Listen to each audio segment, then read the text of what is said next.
खेल और खिलाड़ियों को प्रोत्साहन के लिए मिलने वाले महाराणा प्रताप अवार्ड और गुरु वशिष्ठ अवार्ड पिछले कई सालों से नहीं मिले हैं, लेकिन अब भी जो है यही सवाल मौजूद है।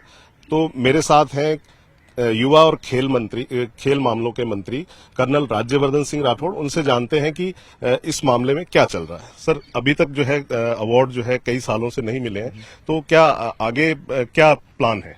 नितिन, क्या होता है कि खिलाड़ियों को तुरंत प्रोत्साहन मिले तो वो आगे अपनी परफॉर्मेंस और बेहतर दे सकते हैं।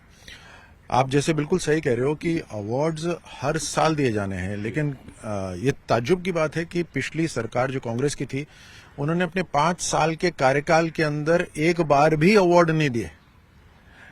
आज 7 साल की पेंडेंसी हो रही है। 2018 के अवार्ड नहीं दिए गए, उसके बाद 5 साल कांग्रेस का जो राज रहा उसमें महाराणा प्रताप अवार्ड खिलाड़ियों को, गुरु वशिष्ठ अवार्ड दिए ही नहीं गए। इतना लंबा जो पेंडिंग था, अब हमने उसके अंदर कमेटी बना के सारे बैकलॉग जो है उसको हम क्लियर किसी भी दिन कर लेंगे। हमारे बस इवेंट होना है, इवेंट होते ही हम अवार्ड अनाउंस कर देंगे। तो जल्द ही जो है ये अवार्ड भी अनाउंस होंगे। इसके अलावा भी जो है खिलाड़ियों को जो प्रोत्साहन दिया जाता है, खिलाड़ियों की जो तैयारी की जाती है, उसके लिए जो है विभाग क्या कर रहा है? देखिए, जो पुरानी जो पॉलिसी थी, उस पॉलिसी पे पिछली सरकार ने तो काम ही नहीं करा, अवार्ड ही नहीं दिए। हमने उस पॉलिसी में सुधार भी लेकर आ गए। पहले 2 लाख रुपए मिलते थे इंसेंटिव अवार्ड पर, हमने उसको 5 लाख रुपए कर दिए।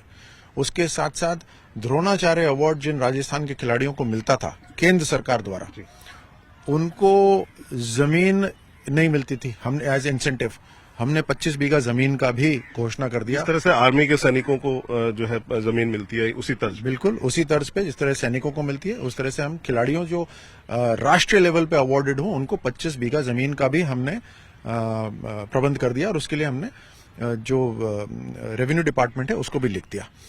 अब केवल कार्यक्रम होना बाकी है। लिस्टिंग पूरी तैयार हो गई, कॉन्फिडेंशियल है, तो मैं आपको बता नहीं सकता। सारे अवार्ड्स पिछले 7 साल के जो थे उनकी सारी लिस्टिंग हो गई है, केवल अब अनाउंसमेंट होना बाकी है। ये हमारी सरकार ने काम करा है।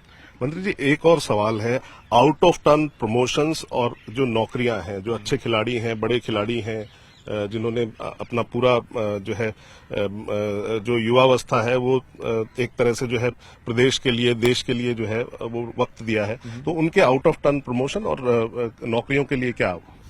बहुत अच्छा सवाल है नितिन। इसमें क्या है कि जब आउट ऑफ टर्न प्रमोशन होता है तो उसमें डॉक्यूमेंट्स की वेरिफिकेशन होती है, जैसे किसी भी नौकरी में होता है। यहाँ रिटन टेस्ट नहीं हो रहा, सीधे आपको नौकरी मिल रही है, तो इसमें कम से कम डॉक्यूमेंट का वेरिफिकेशन तो हो ही हो।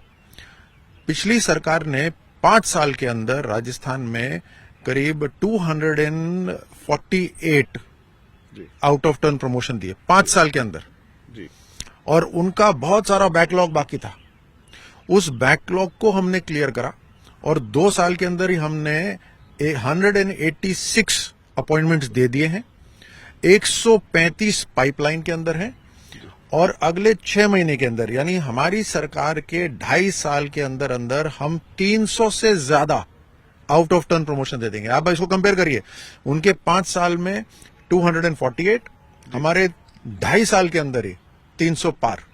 ये अब वेरिफिकेशन जो होता है उसमें जब बैकलॉग इकट्ठा हो जाता है, क्योंकि पिछली सरकार ने इतने धीमा काम करा तो बहुत सारा बैकलॉग हो गया है।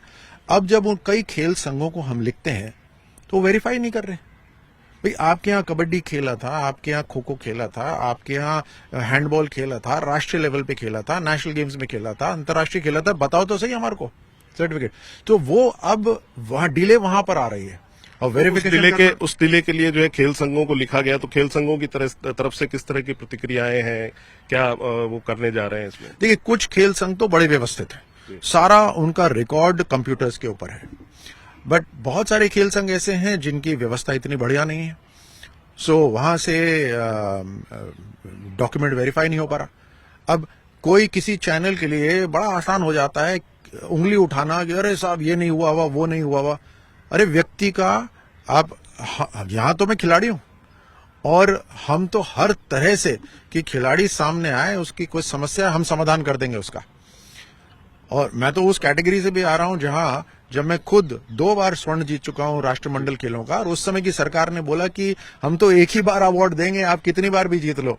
तो मैं तो चाहता हूं कि जितने ज्यादा से ज्यादा हम अवार्ड दे सकें दें, और बिल्कुल प्रोएक्टिव होकर हमारा जो विभाग है वो काम कर रहा है। जैसे मैंने कहा, अभी तक 186 अपॉइंटमेंट दे चुके हैं और 135 अभी होने ही वाले हैं, पाइपलाइन में है। 300 पार करेंगे 2.5 साल के अंदर, जबकि पिछली सरकार ने केवल 248 करे थे। अब जो वेरिफिकेशन है वो वेरिफिकेशन तो करना ही है, क्योंकि कल को कोई बोलेगा इसको तो झूठा अपॉइंटमेंट दे दिया, गलत अपॉइंटमेंट दे दिया, तो खेला ही नहीं, फर्जी सर्टिफिकेट है, तो हमें वेरिफिकेशन करना है। किसी भी खिलाड़ी को, आपके माध्यम से मैं बता रहा हूं, किसी भी खिलाड़ी को जिसने आउट ऑफ टर्न के लिए हमारे को एप्लीकेशन दी हुई है, अपनी वेरिफिकेशन, अपने जो डॉक्यूमेंट्स हैं वो पूरे कर लीजिए, केवल डॉक्यूमेंट्स पूरे करने हैं। और अगर किसी को व्यक्तिगत है तो आइए, मुझसे मिलिए, स्पोर्ट्स सेक्रेटरी से मिलिए, हम आपके लिए हैं और तुरंत हम काम करेंगे। मंत्री जी, आप खिलाड़ी रहे हैं, खिलाड़ियों को जो दिक्कतें आती है यहाँ से आगे तक जाने में और किसी तरह के ऑर्गेनाइज जो किए जाते हैं खेल, उनके लिए, तो खेल संघों को आपने क्या कहा है? खेल संघों से आपकी किस तरह की बातचीत चलती रहती है खेलों को लेके, उनके ऑर्गेनाइजेशन को लेके, ऑर्गेनाइजिंग को लेके? तो उसके लिए क्या हेल्प जो है सरकार की तरफ से उनको मिलती है? ये दिन हमने बिल्कुल स्पष्ट करा हुआ है राजस्थान के खेल संघों को कि अगर आपके खेल संघ के अंदर अंदरूनी झगड़ा है, कई जगह 2-2 खेल संघ है, 3-3 खेल संघ है, अपना झगड़ा खत्म करिए, एक खेल संघ बनाइए, नहीं तो हम उसके ऊपर कार्रवाई करेंगे। ये सहकारिता विभाग के नीचे आता है, तो सहकारिता विभाग को कह के कार्रवाई करेंगे, पहली बात। दूसरा, और उदाहरण देता हूं आपको, जैसे नेशनल गेम्स हुए, नेशनल गेम्स के अंदर जो टीम्स जा रही थी, हमने चला के बोला कि कैंप तो कराओ, क्योंकि मुझे आदत है, जब हम तैयारी करते थे अंतर्राष्ट्रीय टूर्नामेंट्स की तो हमारा कैंप लगता था, तो मैं चला के हमने कहा कि कैंप लगाओ। उन्हें आदत ही नहीं थी कैंप लगाने की, तो हमने कहा पैसे मांगो हमसे, किट के पैसे मांगो, कैंप के पैसे मांगो, खाने पीने का पैसा मांगो, हम देंगे, और हम दे रहे हैं। तो खेल संघों को ये देखो, कैलेंडर बनाना खेल संघ की जिम्मेदारी है, खेल को चलाना, उसको व्यवस्थित करना खेल संघों की जिम्मेदारी है, साधन देना वो हमारी जिम्मेदारी है, तो हम देंगे, आप कैंप तो लगाओ। और यही नहीं, आगे देश के लिए जो खिलाड़ी तैयारी कर रहे हैं, ये तो जो खेल चुके उसका है, इंसेंटिव पैसा हुआ, अवार्ड हुआ, जो खेल चुके, आगे जो खेलों की तैयारी कर रहे हैं, जैसे एशियन गेम्स की तैयारी कर रहे हैं, उनको भी हमने पैसा दिया है 50-50 लाख रुपए तैयारी के लिए, कि आप तैयारी करिए। तो हम तो प्रोएक्टिव होकर काम कर रहे हैं। तो ये थे खेल मंत्री कर्नल राज्यवर्धन सिंह राठौड़, जो बता रहे थे कि वो खेलों के प्रोत्साहन के लिए क्या क्या कर रहे हैं। और पिछले जो 2018 के बाद से ही पिछली सरकार में भी जो है एक बार भी अवार्ड जो है महाराणा प्रताप अवार्ड और गुरु वशिष्ठ अवार्ड नहीं मिले, उसके लिए सरकार जो है जल्द ही घोषणा करने वाली है और जल्द ही जो है वो पुरस्कार खिलाड़ियों को दिए जाएंगे। कैमरामैन मानसिंह के साथ हितेंद्र शर्मा, न्यूज 18 राजस्थान।